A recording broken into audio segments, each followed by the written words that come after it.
Pour accompagner la relance de la pistache en Provence, la SCP a lancé un programme de recherche en partenariat avec l'association Pistache en Provence et avec le syndicat France Pistache afin de tester différents systèmes d'irrigation et de trouver le plus adapté à notre contexte provençal.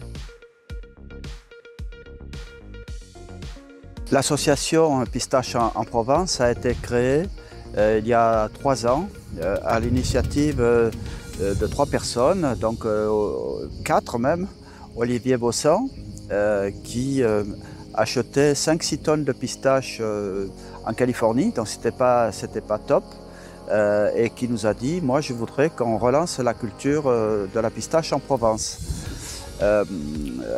Nous l'avons rencontré avec Georgia Lambertin, la présidente de la Chambre d'agriculture de Vaucluse, André Pinatel également, qui est président du syndicat de l'amande, et moi-même.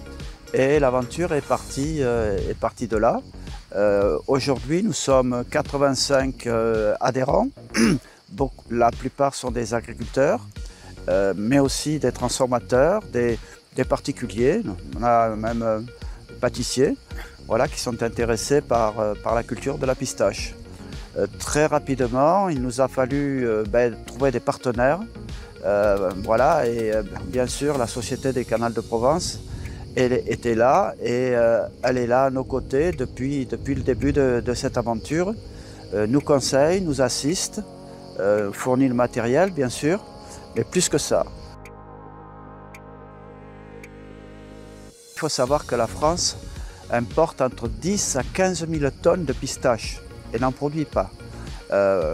Ça c'est la première chose. Deuxièmement, avec le réchauffement climatique, il y a des cultures aujourd'hui qui souffrent et le pistachier qui était très cultivé avant en Provence depuis l'époque romaine, qui avait disparu depuis le siècle dernier, nous paraît être non pas une substitution aux cultures existantes, mais peut-être un complément parce que c'est un arbre rustique qui s'adapte bien à ce dérèglement climatique. Alors je pense qu'aujourd'hui on doit être à une centaine d'hectares et cet hiver prochain il va se planter encore au minimum une cinquantaine d'hectares. Il y a plusieurs types de pistaches, oui, des pistaches pour le snacking, pour l'apéritif, mais aussi pour la pâtisserie, pour la cuisine. Et puis la pistache a aussi d'autres vertus pour les cosmétiques et puis on peut transformer sa coque. On peut le servir d'engrais, on peut la brûler dans des chaufferies. Voilà, c'est toute une nouvelle filière qui peut s'implanter en Provence. À haute valeur environnementale, bio, avec des systèmes de culture adaptés à la demande du consommateur et qui va aussi protéger l'agriculteur. Alors nous sommes pour cela aidés, d'abord au point de vue technique par la Chambre d'agriculture de Vaucluse qui met à notre disposition 2 techniciens, mais aussi nous avons des partenaires qui croient en nous. Bien sûr, je l'ai dit, la Société du Canal de Provence, le Crédit Agricole, la région Sud Provence-Alpes-Côte d'Azur et les services de l'État. Nous sommes d'ailleurs en train de créer un syndicat qui s'appelle France Pistache. Nous sommes en train de répondre à un appel à projet concernant le plan de relance pour la structuration de la filière pistache. Les premières pistaches sont attendues d'ici 2-3 ans, puisque un pistachier produit à partir de la 6e année. Mais la première vraie récolte est la 8e année et l'arbre est adulte à 12 ans, mais il peut vivre et produire pendant 300 ans. Premier système testé ici chez Jean-Louis Joseph, un système de goutte à goutte monorang suspendu que vous pouvez voir ici avec un goutteur tous les mètres, goutteur d'1,6 litre par heure. Ce qui permet de créer une bande mouillée tout au long des arbres et donc d'accompagner le développement de la plantation. Pour ce système, on a voulu avoir un goutte à goutte suspendu qui permet de ne pas gêner les opérations de désherbage et en même temps de maintenir à proximité du pied une alimentation en eau.